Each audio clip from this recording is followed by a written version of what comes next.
I never thought I'd marry a man I just met. But there I was, standing in a marble hallway, in front of a man with a cold stare and a $10 million contract. "I'll give you anything you want," he said, "if you marry me for 1 year." I should have walked away. But I didn't. Because desperation has a scent. And I wore it like perfume that day. My name is Emma Carter. I was broke, jobless, and drowning in my mother's medical bills when Nicholas Sterling walked into my life like a storm in a tailored suit. He said I was chosen, but I would later learn I was never meant to survive it. Nicholas wasn't just a man. He was a phantom billionaire, the kind of tabloids whispered about but no one truly knew. No social media, no friends, no history, only rumors. Some said he built an empire from nothing. Others said he inherited dirty money from a family that vanished overnight. But I didn't ask questions. Not when he placed a check on the table worth more than my father ever earned in his lifetime. "I need a wife by Friday. You'll live in my home, pretend to love me, appear at public events, and stay out of my way." I nodded. I thought it was a deal.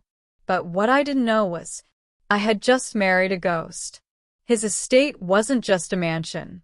It was a fortress, with cameras in every hallway, guards that didn't speak, doors that were always locked, especially the one at the end of the West Wing. One night, I heard it. A scream. A woman's voice. Muffled. Panicked. When I asked Nicholas, he looked at me with something darker than anger. "Stay out of that wing," he said. "And don't make me repeat myself." I started sleeping with the light on after that. And still, I couldn't stop wondering. Who screamed behind that door? And why did Nicholas sleep with a gun under his pillow? I wasn't supposed to fall in love. But every time he looked at me, something cracked in him and something healed in me. He wasn't always cold. Sometimes I'd find him playing piano at 3 a.m., eyes closed, playing melodies like they were memories. And then there were the nights he'd sit next to me in silence, his fingers barely grazing mine. "I don't sleep well," he said once. "Me neither." We didn't talk about the past or the future. Just now. Just us. Until the day I found the photograph and realized the man I married wasn't who he claimed to be. The photo was old, creased, nearly torn. 2 boys. One of them Nicholas. The other a boy with softer eyes. Kind. Familiar. On the back of the photo were 4 words. "Forgive me, little brother." That's when the pieces started to fall. Nicholas wasn't the real heir to the Sterling fortune. He was the imposter. The brother who faked his death and took his sibling's place. But why? And what happened to the real Nicholas Sterling? When I confronted him, his walls shattered. "I did it to protect him," he said. "He wasn't built for the world we lived in. I was. So I took the fall. I became the monster, so he didn't have to." His voice broke. "I didn't kill him, Emma. But I couldn't save him either." For the first time, I saw the truth. Nicholas wasn't heartless. He was haunted. And I was starting to love a man who didn't think he deserved to be loved. The truth had a cost. A hidden heir came forward, a cousin. Ruthless. Vengeful. "He's not Nicholas," the man shouted to the media. "He's a fake. And I want the entire estate." Suddenly, everything spiraled. The media swarmed. Lawyers circled like sharks. Our marriage was questioned, and I was forced to testify. The world wanted blood. But I had a secret of my own. I was pregnant. Nicholas tried to send me away.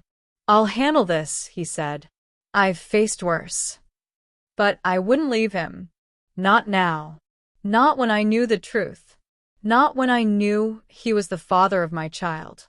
We planned our escape, the island in Greece he used to dream about. But on the night we were supposed to leave, He disappeared. They said he died in a yacht explosion. They never found the body. The cousin inherited everything. The house was sold. The accounts were frozen. And I was left with nothing but a name, Mrs. Emma Sterling, and a baby growing inside me. I thought the story ended there. I thought I'd live quietly, raise our child in peace. But then came the envelope. No return address. No stamp. Just 4 words written inside. I never left you. It's been 2 years. Our daughter is almost walking. And sometimes when I leave the window open, I smell him. Sandalwood. Salt. The ocean.